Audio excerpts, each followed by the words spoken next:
Oh God, are you a flat earther? Yep, because when computer earthers result to measuring the galaxy with pebbles and branches, that scares the hell out of me. Okay. Okay, crazy. Okay.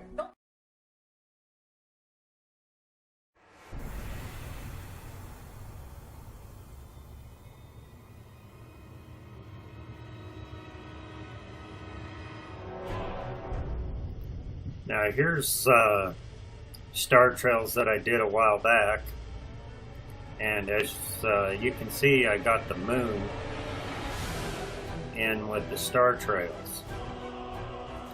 Now this is the star trail that got me to thinking about the lights and the star trails being different lengths at different distances.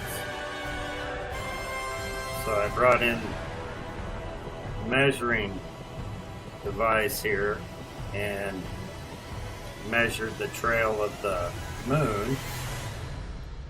Now if we look around here, this trail is shorter, which would tell us that it's further away than the moon is.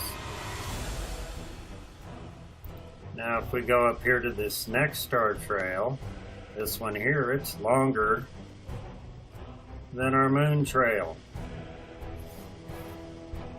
which tells me that it's closer than the moon. This one's a little further away. We go over here to this star trail, it's shorter. Go up to this star trail and it's a little bit longer.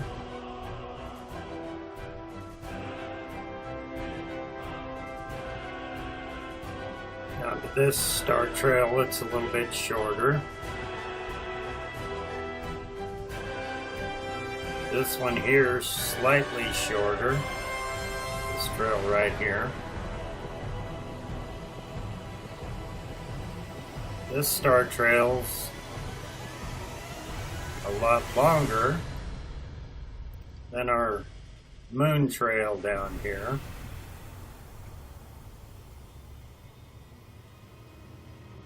That one's a lot longer.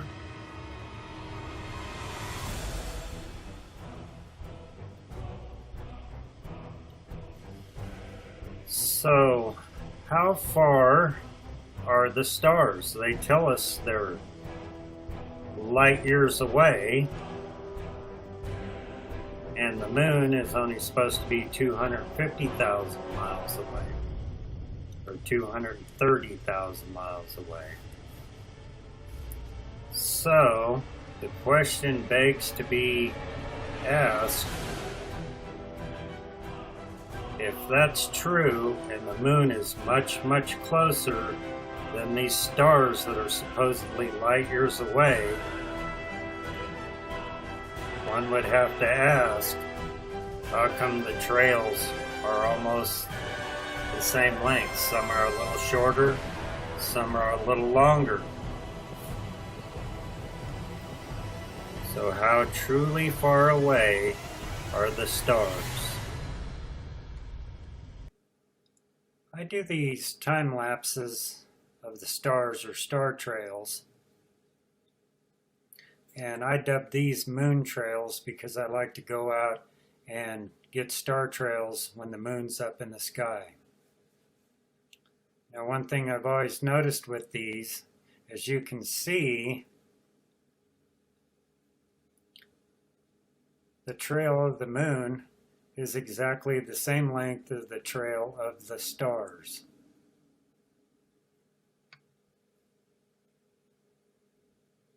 Not only that, but as you can see, the moon follows the exact same path and pattern as the stars. No matter where it's at in the sky. Like right here, you got it doing the smiley face with the stars, lockstep with the stars. Exact same spacing between the moon and the stars. Now they tell us the stars are light years away and the moon is 250,000 miles away. Now it takes 2.5 hours to do these star trails. In that time, the Earth supposedly spins to the east at 2,600 miles. I've moved.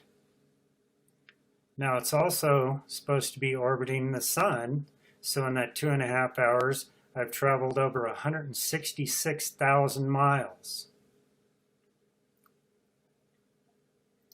Now one would have to ask themselves, you would think as we're going, orbiting, and spinning, that the moon being much closer would not be in lockstep with the stars. Somewhere in its orbit, in our orbit, it would cross these lines. It wouldn't be lockstep in the exact same direction, the exact same length of light as the stars, which are light years away.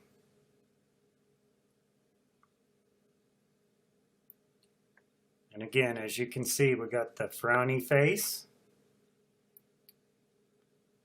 That's where that's a little bit of a frowny face. Right there, you can see the stars are almost in a straight line. You got a frowny face up above, you got a smiley face. Right here, you got it tracking the smiley face. So you need to ask yourself, how far away are the stars? How far away is the moon? From this, it tells me that both the stars and the moon are fairly close to the same distance away. Also, you can't say that it's barrel distortion when I'm getting these patterns with the stars, because I live in the flight path of DIA. And as you can see, there's no distortion in these planes that are flying overhead, perfectly straight lines. In short, do your research, question everything.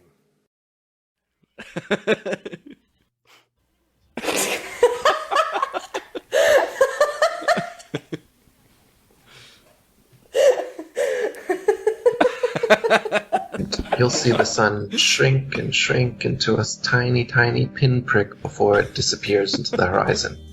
And then I can show you another video of on a more over the ocean, say, on a more humid day, the sun is going to actually expand a little bit due to the atmosphere and then disappear into the horizon like a big ball, as many people have seen it.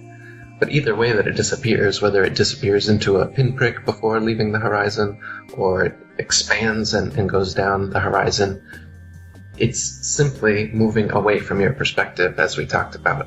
It's not actually going down, just like a row of street lamps aren't getting shorter and shorter as they get farther and farther away from you. It's just an element of perspective.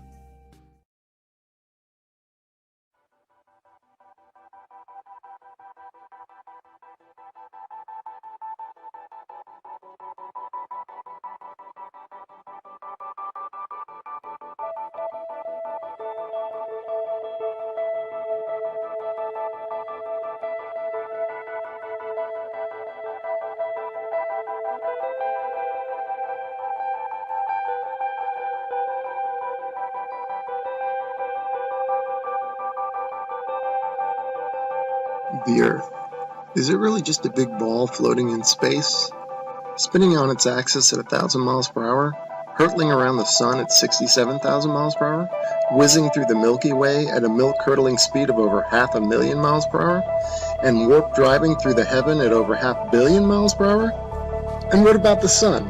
Is it really 93 million miles away and close to 1 million miles in diameter, with a circumference of nearly 3 million miles? And it's constantly illuminating half of our entire Earth's surface with the rotation of the Earth, creating our 24-hour days, our night and days? Or, shh, the Earth is flat.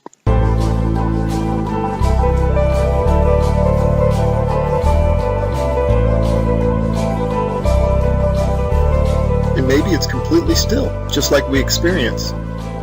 And maybe the sun isn't big, but is very small and very close, and not illuminating the Earth from 93 million miles, but is illuminating locally. And maybe everything, the sun, moon, and stars, are not far away, but are circling overhead relatively close.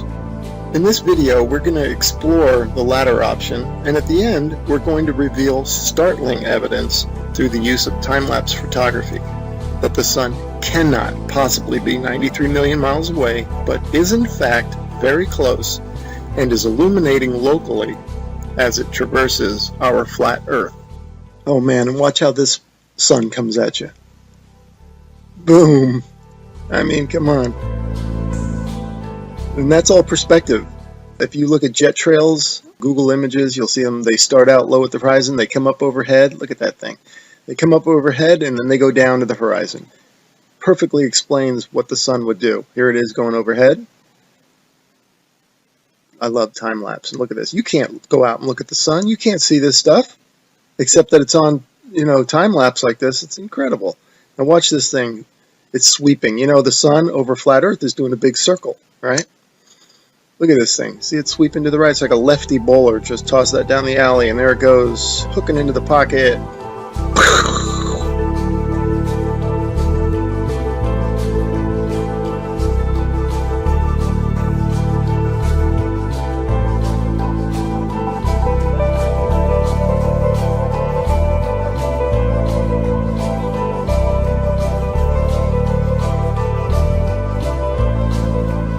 You can see how the clouds angle down to the horizon.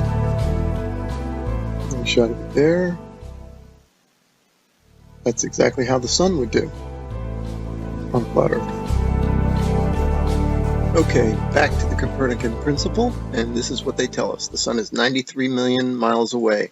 Now, I'm going to show you evidence through sunsets that shows the sun light following the sun over the horizon, and it shrinks as it goes over. Now, there's no way it would do that if the sun is 93 million miles away. Okay, first I'm going to show you some footage from the ISS.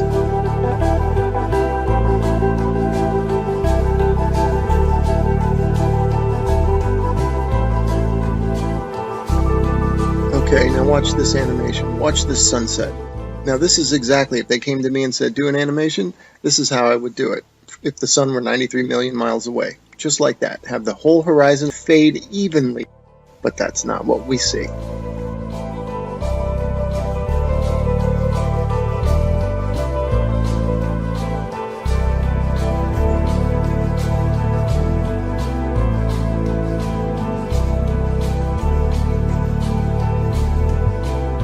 Okay, wow, look at that. Look how the light lifts off the ground like a big wedge, or like lifting up a sheet of paper. That's incredible footage. Definitely the light's following the sun, right? Okay, next I'm going to show you how a sun that is circling over the Earth, that creates the horizontal aspect of the sun. If you combine that with perspective, which creates the up and down of the sun, the rising and the setting, you get the 23.5 degree tilt that they talk about. It's nothing but perspective and the circling sun.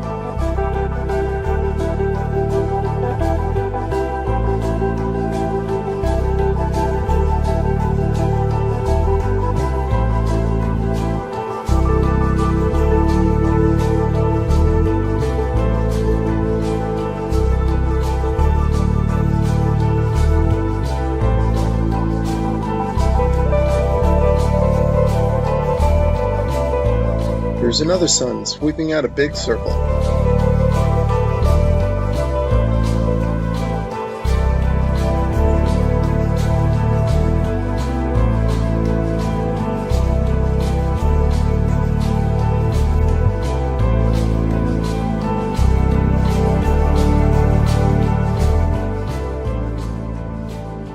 Okay, here's a phenomenon that you might be wondering, how in the heck do you explain this on a flat Earth?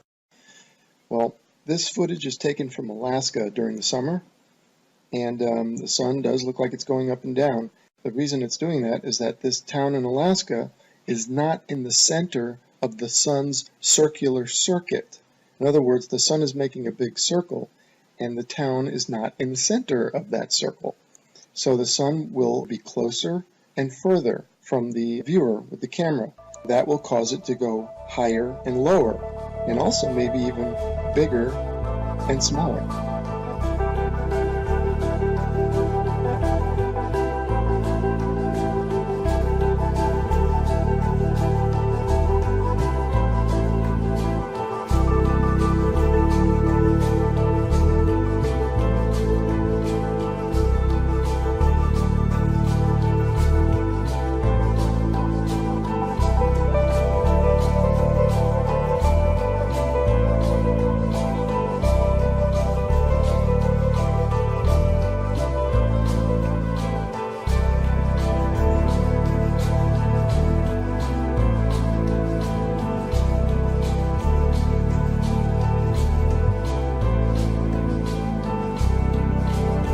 Look at the high altitude airplane. Remember, this is from a high altitude balloon, so that airplane is probably at cruising altitude. Notice how it looks like it's going up from the horizon. That's exactly how the sun will rise, because that plane is staying parallel to the ground. And now watch, it'll go down to the other horizon. All right, again, perspective, that's how the sun will set. And forget the big ball, that's just due to a GoPro camera. But see how the sun, that's the point of this. And then also, look at the size of the sun, man. Look at that thing. I mean, there's something to it to say that we're higher up our view and the sun looks bigger, and it looks like it's not as high in the sky as it does when we're on the ground. Something to that.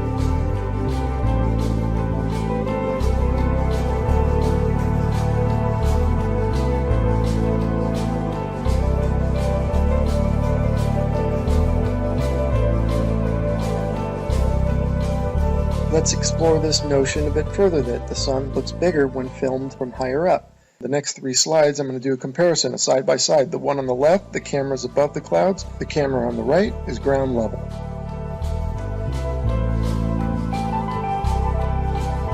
And the point for the side by side comparison from the ground level and the level above the clouds is that above the clouds we're only maybe a mile or so up. And if the sun appears to be closer to the camera, well, that means it's probably much closer, because if the sun were 93 million miles away, a mile closer wouldn't make any difference at all to its visual appearance.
Okay, here's a little illustrator or a little cartoon from a website called timeanddate.com. It's really funny that they would have a perfect illustration of a sun rising and setting on a flat earth due to perspective.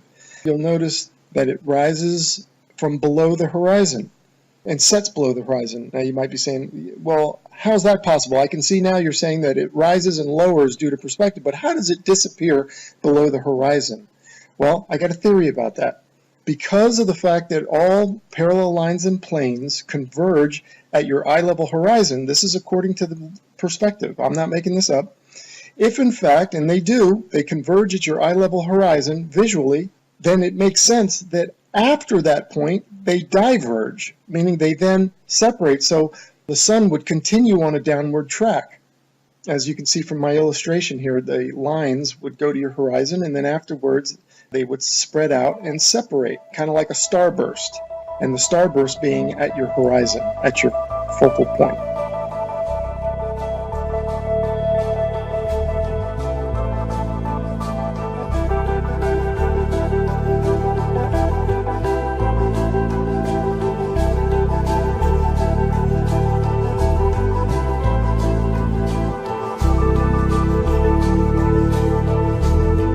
Anyway, without further ado, we're going to start talking about, and I'm going to start showing you the time lapse of the sunsets that I'm talking about that clearly show the sun is close and illuminating locally. Here we go. All right, and here are a couple of time-lapse sunsets, and just like the sunrises at the beginning of this video where you could see the sun coming at you, not maintaining any 93 million mile distance, here you can also see the sun moving away, and it's clearly not due to the rotation of the Earth and a sun that's maintaining 93 million miles away, but the sun is moving over the Earth and moving away from you.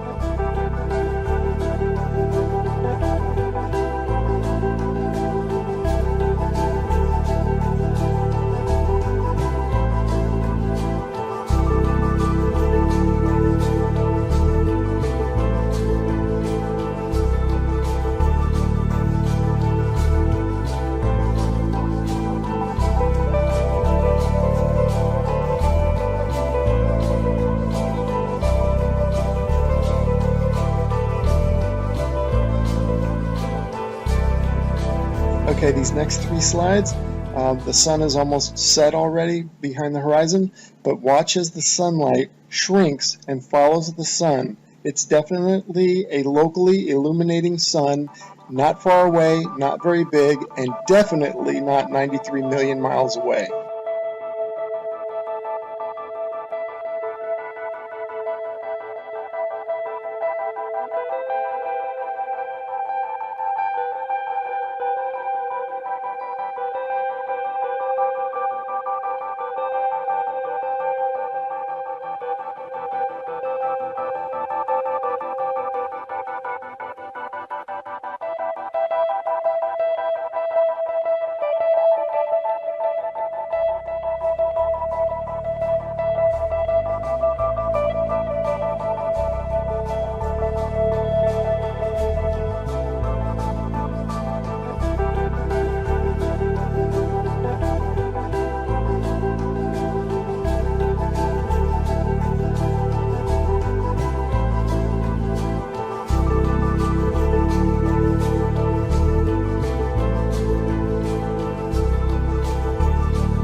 Okay, remember this video from the beginning of the video? I showed you this one and how it's circling over the Earth, and watch it sweep to the right like a bowler bowling it in there for a strike. Okay, now I want you to pay attention to the way the light follows the sun. The sunlight's going to shrink, right, as it follows the locally illuminating sun. Now watch this. See it shrinking, following the sun? You do not get that if the sun is 93 million miles away. The entire horizon should fade evenly, just like this supposed shot taken from space of the Earth. You can clearly see the way they depict it. They depict the demarcation between day and night, or light and dark, as a long straight line.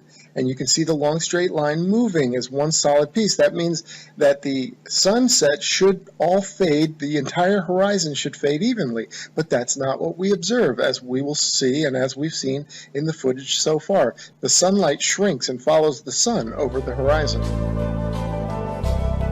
So these time-lapse sunsets are definitely the nail in the coffin for heliocentrism. But this particular one here, shot from above the clouds from this observatory, is the final nail in the coffin. Look at how the sun just shrinks and the light shrinks to nothing. That cannot happen, as I showed you in the when the sun illuminates the entire Earth, which it does from 93 million miles away. It has to. You don't get this isolated look at the sunlight trailing the sun. That's only possible with a small sun, close, not very high, illuminating locally. I mean, if this isn't proof to you, then you gotta take the blinders off.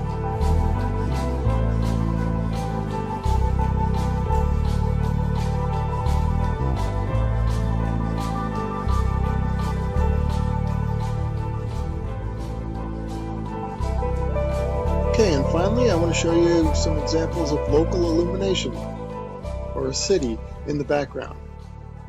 This is from Grand Canyon National Park. You can see Las Vegas is one of them. You can see the stars going down, so you know that's not the sun. That's the glow of Las Vegas, it says. You can see that's local illumination. I'm just making an example showing you here's Tuba City and a little bit of Flagstaff. Now, in this one here, you see two lights. Obviously, we don't have two suns, but these are two cities lit up, and it's just to show it looks just like the sun going over the horizon. That's the point of me showing that. That's local illumination at work. The sun is not 93 million miles away, because if it was, the entire horizon would fade evenly, and the entire horizon would fade at the same time. Not what we see here, which is the small sun cruising over the Earth, and the light is following it. Case closed.